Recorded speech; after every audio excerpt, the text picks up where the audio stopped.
ഒരു തിരമാല തന്നെയായിരുന്നു. ഇറങ്ങുന്ന സിനിമകളൊക്കെ 100 കോടി ക്ലബിൽ കയറുക, മലയാള സിനിമ ഏറ്റവും പീക്ക് ലെവലിലെത്തുക. ആ തുടക്കം കുറിച്ച 2 പേരാണ് മിഥുൻ മാനുവൽ തോമസും മമ്മൂക്കയും ഇവിടെ നമ്മുടെ കൂടെ ഉണ്ട് എന്നതാണ് ഏറ്റവും വലിയൊരു സന്തോഷം. ഈ മൊമെന്റിലെ ഏറ്റവും വലിയ ഒരു ആനന്ദം എന്ന് പറയുന്നത് ടർബോ കാർണിവൽ, മമ്മൂക്കയുടെ ടർബോ. മമ്മൂട്ടി കമ്പനി ചെയ്യുന്ന 5ാമത്തെ ചിത്രമാണ് ടർബോ എന്ന് പറയുന്നത്. നമ്മളെല്ലാവരും ഏറ്റവും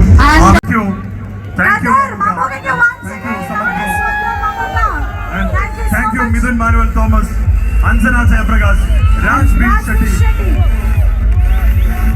and Lulu team. Thank you everyone.